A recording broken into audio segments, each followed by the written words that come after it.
Daily Show with CJ Nasello on RiverBender.com. Oh yes, wait a minute, Mr. Bozeman. Wait, hey, Mr. Bozeman. Hey, Mr. Bozeman. Oh, welcome back, 1024 on a Monday. How are you guys Mondays going? You know, I feel like I'm still getting the cobwebs out, still trying to get the weekend that was out of my system. How are you guys doing? I agree. I'm there. Yeah, I am fired up because it's 60 degrees this morning, and it was quite a difference from waking up last Thursday, Friday, and Saturday. You hit it right on the head. We're talking to Dr. Kent Splaingard and talking to Kristi Davis with OSF Healthcare and this really cool partnership we'll be talking about, Lewis and Clark. But I have to tell you, you hit it right on the head. On Friday, I got up. It was 6:30. I got outside to take my puppy out, and I looked up at the sky and went, why? Why are we here today? Can we just turn this temperature of the gauge down a little bit? But this is really cool. So this is a really unique partnership really with OSF and Lewis and Clark to help patients with their oral health. Can you guys fill me in a little bit more on this in an overview? Sure. You want me to go first? Go ahead, Krista. All right, so I am an inpatient speech therapist at St. Anthony's. So a lot of people, when they hear speech therapist, they think, oh, you help kids work on their speech and their sounds, which is true. And we do have some really great speech therapist over at outpatient that do that, but I work on the inpatient side of the hospital, and what I was noticing is a lot of people who don't take care of their teeth, even like brushing their teeth, flossing, the basics, those guys were having more illness and they were in the hospital more. So part of my job, of course, is to look inside their mouth and to look at those types of things that it could impact their speech. But I also do a lot with swallowing disorders. And if you have bacteria in your mouth and you would accidentally swallow it, and everybody has stuff that goes the wrong way. If you're also sick and things go the wrong way and you have that germ sitting in your mouth, you can get things like pneumonia, a certain type of pneumonia. So having a clean mouth is really, really important. So I started looking, we take care of wounds in the hospital and we keep them clean, but a lot of patients weren't keeping their mouth clean. And I only have so much time. So some of these mouths required a lot more than me. And you look around the hospital and you have nursing students and you have therapy students. I thought, why not have dental students who have more understanding of how to clean this and more time? Yeah. And so we got a hold of Lewis and Clark, and I said, can you come help? And they were very, very gracious and decided to come. So. Awesome. And how did it go from there? Is that Well, when Dr. it came in at an awesome time because we had just gotten kind of off of COVID, and we lost a community program that we were doing at the school health programs where we were going out into the schools in a mobile unit. And me and one of the other instructors were talking back and forth. We need to get the students more involved in community. And it kind of became my mantra to get them involved in community.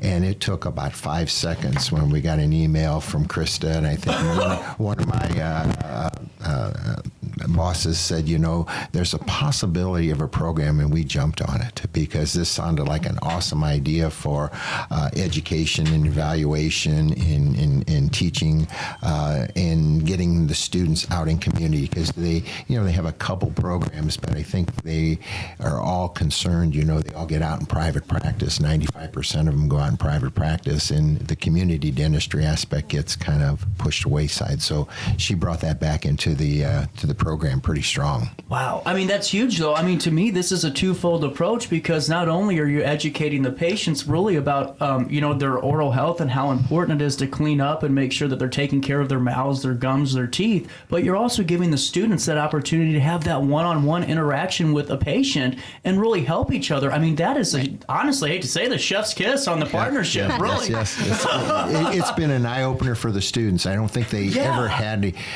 even a vision they would be exposed to something like this. And for their first time, they were in awe.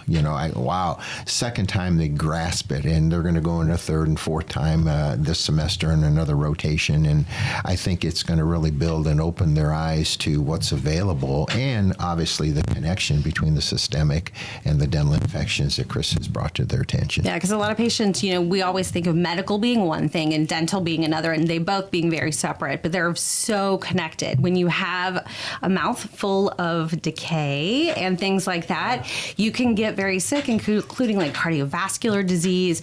We actually worked with a patient in the hospital, and she had these white bumps in her mouth, and she's like, what is this from?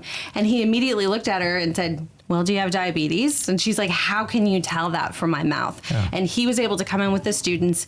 They do a full workup, and the patients are really surprised at how much their mouth relates to the rest of them. So it's worked out really well for students and even for our nurses who are learning what's normal, what's not normal inside a mouth, because some things look a little atypical, can still be normal. Yeah, that's actually a great point, because I want to jump back into the ins and outs of this, but just right off the bat, a segue to that is, when you're looking at working with a student and they're seeing, some signs of maybe they were looking in class or speaking with you and they go, well, there's white bumps or there's something here that's an abrasion that really doesn't look right, or, hey, there's some discoloration here at the gum.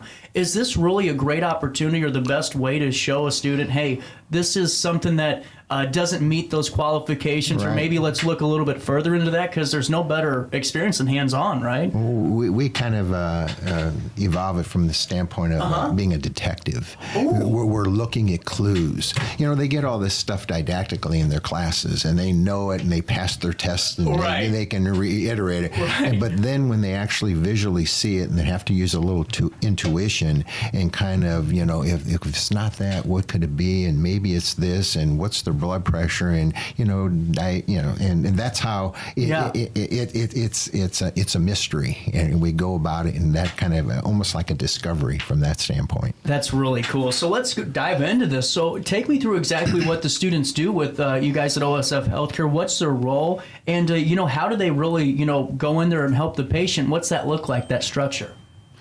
Well, Go ahead. First of all, we come in, and I think it's very important the students get used to reading the hospital charts. And Krista has taught us, to get into the hospital charts, look at the medications, we look at the systemic diseases, we look at a lot of the consultations from all the other healthcare providers. So we kind of go in with a kind of an open picture. Okay. You always gather as much information as you possibly can, because that can maybe be used later on. And then it evolves into a list of patients that either the speech pathology department or anyone in the hospital has put on our list, and then we kind of do our investigation.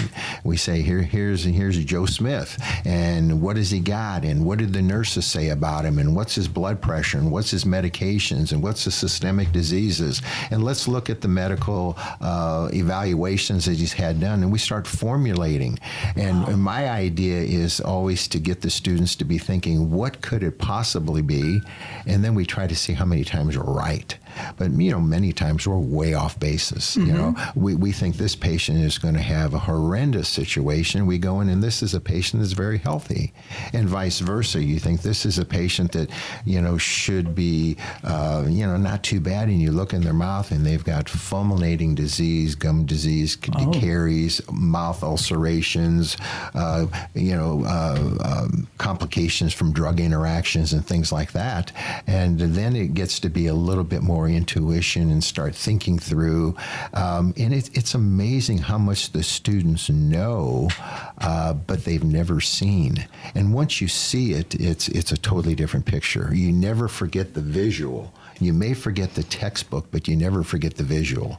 And then we connect it to that person, their social life, what they're doing, what their their goals and aspirations are. That is so cool. I mean, to me, that's what I was kind of getting at here, because you're really giving the best type of experience and the best processes in going through those, detective processes of what could this be? Well, this patient has a history of this, or, I think it's really, really just interesting. And now, off the bat, when I think of United States and I think of, more developed countries, I don't really think of gum disease, to be honest with you, because I just think, well, we all brush our teeth, but I'm way wrong.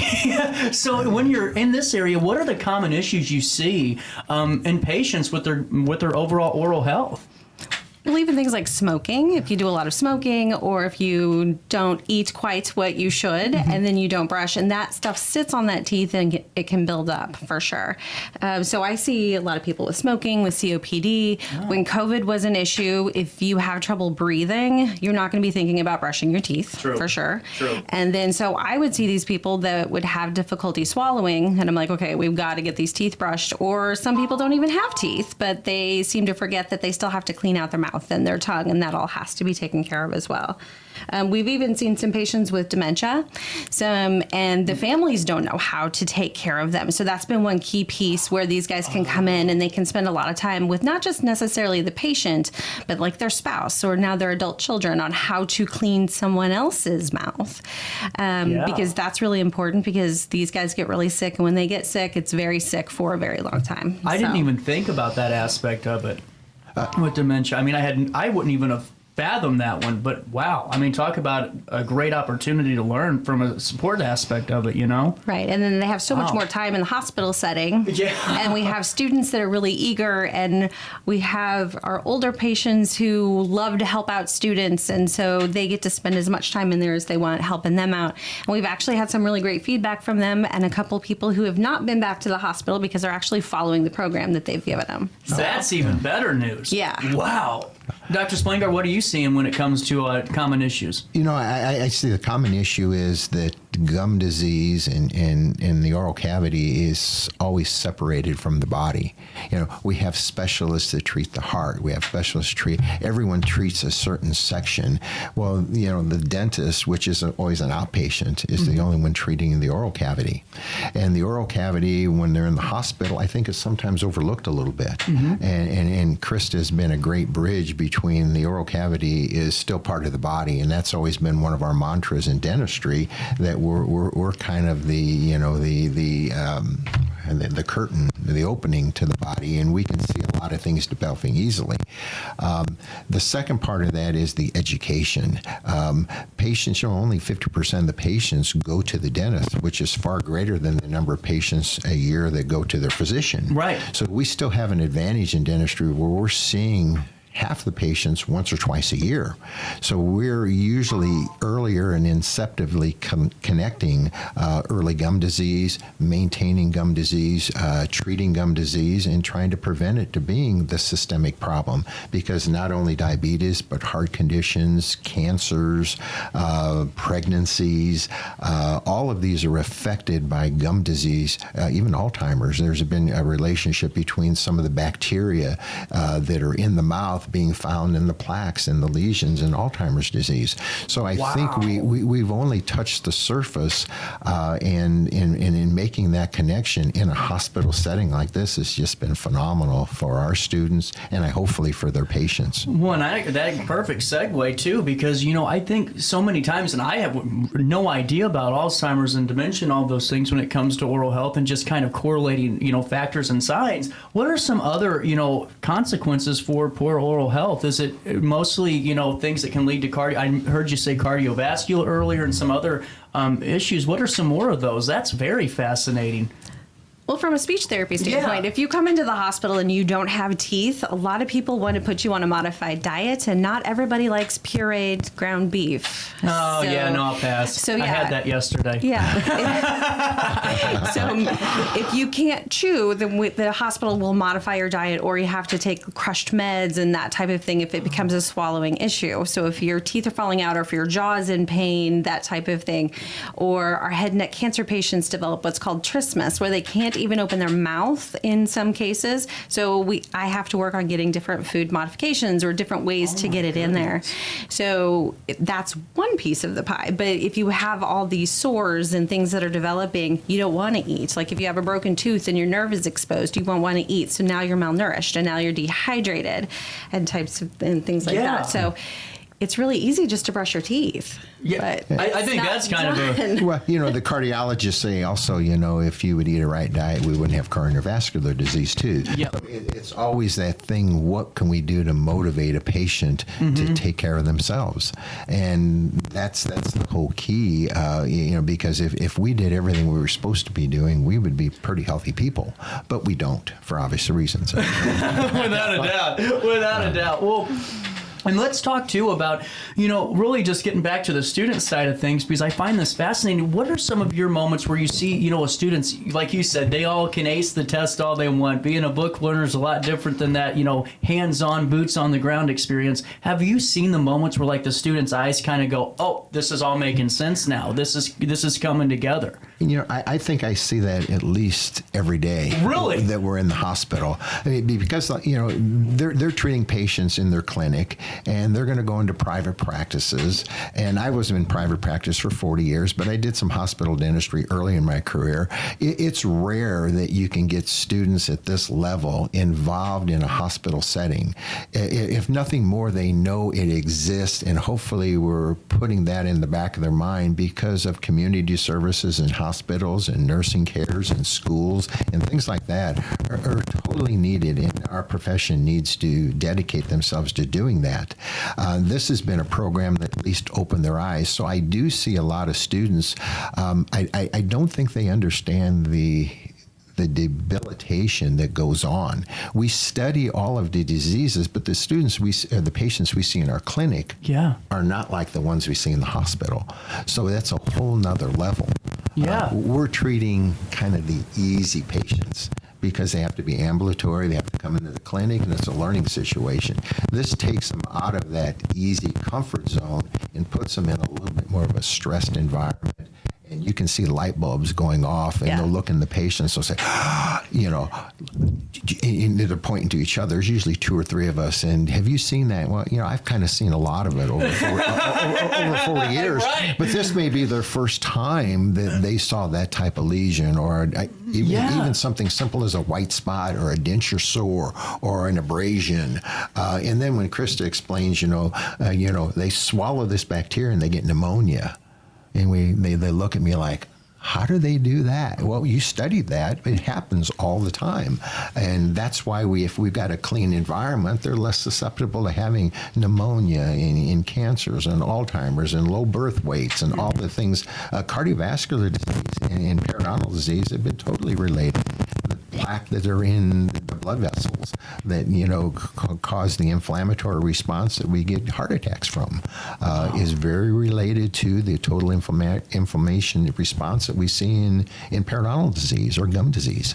Wow. Yeah. I have learned a lot in this conversation. We can talk all day. I love it. No, keep it up. Well, whenever you see, in terms of a patient, do you think it helps the patient getting somebody that's a little bit younger, that it's a little bit different for that, patient that day? I think that a change is always kind of nice. Absolutely. I use students to my advantage when they won't work for me. And going off what he was saying too, I can tell you the dental students have come in and the nurses will say, okay, I have a question, and we'll actually direct it towards the students. And the students being able to answer that, and they're trying to be all serious, and then they look at me and I'm like, look at what you did. They're like, look what I did. And so I think it's a great experience too for nursings to learn a little bit, and our nursing students to learn a little bit, but also for these guys who are getting ready to go out into the world to not only those easier patients, but when they get somebody a little bit tougher, maybe with a dementia, they'll know how to handle that situation a little better. So but we have a lot of fun. He and I could talk all day. Speech therapist, it's a vocational hazard with me, so you got to watch it. He's gonna ring me in sometimes for sure. But no, it's been a lot of fun, and it's been a lot of learning, and I think our patients are really paying off. I actually met with one of our patients that they saw. It was a gentleman who had a late response to some radiation from decades ago, and he came in with a swallowing issue and almost a non-functional swallow. And so I had Dr. Splaingard with his students go in, and they explain to the patient, they explain to the family, here's what we're going to do to try to help keep you safe, because everything he was trying to eat and drink was actually going into his lungs and not his esophagus. Oh. Yeah. Oh. Yeah. Yeah, so that doesn't sound good. It was a big swallowing issue, but he still wanted to eat. So what we did is he had to have a feeding tube for his primary source for nutrition. And then we do what's called pleasure feed. So he eats a little bit, but these guys came in, they gave him a great way to keep his mouth clean, and he has not been back to the hospital. He's not had pneumonia. And the family is still talking to me about that because one of them brings in therapy dogs to the hospital. So I get to keep track of some of my patients, which is I'll great. tell the students that. And she's like, please let them know, because... And they worry about the patients. Yeah. They'll ask me, did you ever hear about the one we saw, that was this, or this? Did they ever come back? Did they get, dismissed and, things like that? So they're how do I say it, engaged or invested fully. And I hope we build up some community dental hygiene and dental programs for them in the future. Absolutely. Well, and one last thing, I feel like, there's nothing else to do but ask could I have some good oral health tips? You know, I mean, I was going to, I'm thinking, I have learned, you guys have no idea, I have learned so much today over this, and I've always found oral health fascinating because I knew in dogs that it caused a lot of issues, but in humans, I had no idea that it could cause the same amount of them, and thank you so much for your insights today. And so with that, I guess, could you give us some tips, please? Help us, save us. That's all you. That's all me. The most common things we always dedicate ourselves to is routine oral cleaning and brushing, flossing, and thorough investigation or thorough examination at least once or twice a year. We'd love to have it twice a year. But along with that is nutrition and diet. As long as we hit nutrition and diet, staying away from the sticky, sugary foods, and, if we brush and floss and take care of our gums and early detection. And a lot of times gum disease is not completely ever eradicated, but it's many times controlled to a subclinical manifestation, so you don't have this fulminating disease. I wish we could push a button or push a vaccine or push a medication, but it all depends on if you help us at the end of your wrist. You got to do the brushing, the flossing, and the diet, and those are the things that our hygienists preach to every patient. After 40 years of practice, I can still hear my hygienist in the background giving her oral instructions and giving her diet instructions and telling her to come back. And those are the keys. And a lot of patients forget that. Yeah. We get older and we think, I don't have to worry about that. I don't have to worry about this. And those are the ones that end up in the hospital aspirating and having cardiovascular disease and having all kinds of problems.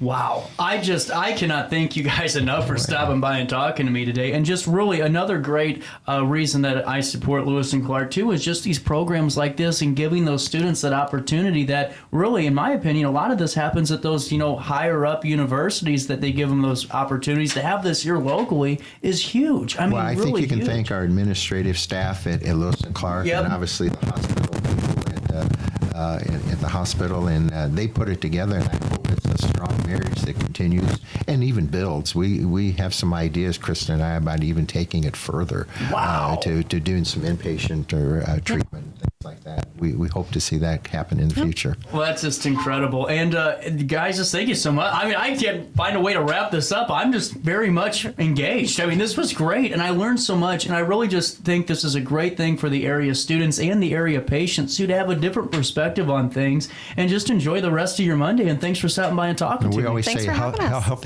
healthy smile is our reward. Okay? Thank you very much. That sounds good. Thank you, guys. We'll take a Thanks. quick break. Oh, wait, got a little bit of business. All right. Alton VFW on Tuesday is looking for volunteers to help hang ceiling panels. If you guys didn't know, they went through major renovations. Ow. They have had over $12,000 put into this building because it's a little bit older, and they got to keep it up and running so they can keep helping area veterans and all of us, too, that, are just members of the public. They're open for us, but they're looking for volunteers. Home Depot donated ceiling tiles, and they need them put in tomorrow at 7 a.m., so just stop up there at the post, VFW, post 1308, right there on Albee Street, and just help them out and volunteer. Or if you need to utilize their services, Alton VFW, post 1308.org.